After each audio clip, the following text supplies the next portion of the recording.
देखा होगा। मैंने तो बड़ी सादगी और शालीनता से सिर्फ हम 5 अपने नेताओं के साथ, आदरणीय सुधाकर सिंह जी के साथ, आदरणीय जिलाध्यक्ष जी के साथ, आदरणीय अल्ताफ भाई के साथ और राजेंद्र कुमार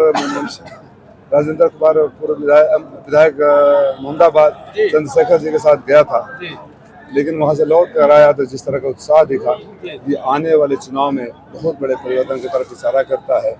घोसी में उपचुनाव में जो माननीय विधायक जी ने जीत दर्ज करके शुरुआत करी थी, उससे भी बहुत बड़ा इतिहास परिवर्तन होने जा रहा है। जी, नामांकन के बाद युवा में काफी उत्साह तो था, लेकिन जो युवा में उत्साह जितना दिख रहा था यहाँ पे, क्या वो गांव घूम करके जमीन पर उतरने का काम करेंगे युवा आपके? कर रहे हैं। आप किसी भी गांव में चले जाओ, हमारे युवा ही का वो किसी बेरोजगार नौजवान से पूछ लो, बूढ़े होते बाप से पूछ लो, बूढ़े होते माँ से पूछ लो, जिसके माथे पर लकीरें हैं कि बेटा बेरोजगार हो रहा है, बेटी जवान हो गई है, जिनको महंगाई नहीं रहा है। मैं आपसे पूछना चाहता हूँ, 50 रुपये किलो का अनाज देकर गैस का सिलेंडर 400 से 1200 यानी 800 रुपये एक महीने में गैस के सिलेंडर में, आपके परिवार में 6 लोग हैं, आप पत्रकार साथियों में से भी किसी को अनुभव हो सकता है, 6 लोग हैं तो 6 आधार कार्ड चाहिए, 6 मोबाइल नंबर चाहिए, 6 मोबाइल नंबर के लिए मिनिमम 200 रुपया चाहिए। 1200 और 800 2050 रुपया देकर 2000 रुपये वसूलने वाली सरकार को कौन बर्दाश्त करेगा। आप घोसी में देख रहे हैं, एक बुनकरों का इलाका है, बुनकर हमारे पलायन कर रहे हैं, हमारा फ्लैट रेट को खत्म कर दिया, GST लगा दिया, बिजली का छापा मार कर अलग से पैसे वसूली होती है। जो यहाँ लाखों लोगों को रोजगार देता था, वो रोजगार अपने मरणासन अवस्था की तरफ जा रहा है। नौजवानों को नौकरी नहीं मिल रही, पेपर लीक नहीं हो रहा, तो किसी एक जात विशेष या पार्टी विशेष के लोग तो इससे पीड़ित नहीं है, इसे सारे समाज सारे पार्टी के लोग भी। पेट भरा रहेगा तभी तो जयकारा नजर आएगा, चाहे भारतीय जनता पार्टी को, चाहे राजीव राय को। जिसका पेट भरा खाली हो, माँ बाप की चिंता सर पे हो, आगे भविष्य अंधकार में दिख रहा हो, तो लोग जयकारा नहीं लगाएंगे। आज आपके साथ साथ एनडीए के प्रधान जो प्रत्याशी अरविंद राजन, उनका भी नामांकन हुआ और उनके पिता ओम प्रकाश राजभर कह रहे हैं कि आज हमारा जो जनसैलाब है, इसे देख करके जो समाजवादी पार्टी के प्रत्याशी है कमरे में बंद हो जाएंगे, ऐसे घर बाहर नहीं निकलेंगे। आप जाकर बता दीजिएगा, कमरे में बंद नहीं हुए, सड़कों से लोगों को सब उठा के लेकर गए। आप जाकर ये बताइएगा, वो बोलने की उनकी बीमारी है, मैं चाहता हूँ ये बीमारी कायम रहे। मैंने कुछ दिन पहले भी कहा था कि बकाइटिस नाम की गंभीर बीमारी से वो ग्रस्त हैं।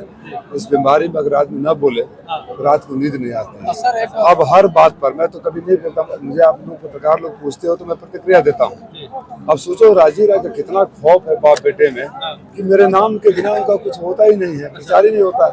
वो ये नहीं बताते कि घोसी में कोरोना काल में कहाँ थे, लॉकडाउन में कहाँ थे, बाढ़ में कहाँ थे, कटान में कहाँ थे, दुर्घटना में, मौतों में, दुख में, सुख में कहाँ थे।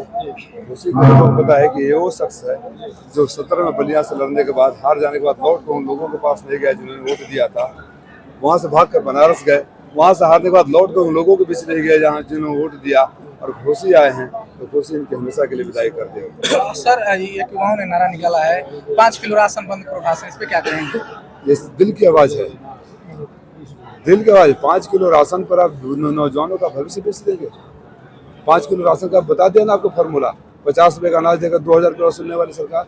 आपको मैं अगर पूछूं ईमानदारी से जिंदगी पर 5 किलो राशन लोगे या नौकरी लोगे तो आप क्या जवाब दोगे? पत्रकार हो ना, आप क्या जवाब दोगे? नौकरी दोगे ना।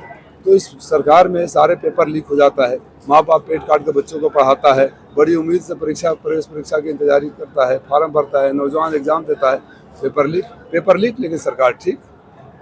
अभी तो दावा कर रहे हैं कि जो आज नामांकन हुआ है ओम प्रकाश राजभर जी, तो कह रहे हैं कि उनके यहाँ उनके साथ कोई जनता नहीं थी, आई थी हमारे साथ जनसैलाब लेकर के। इनको पहचानते हैं?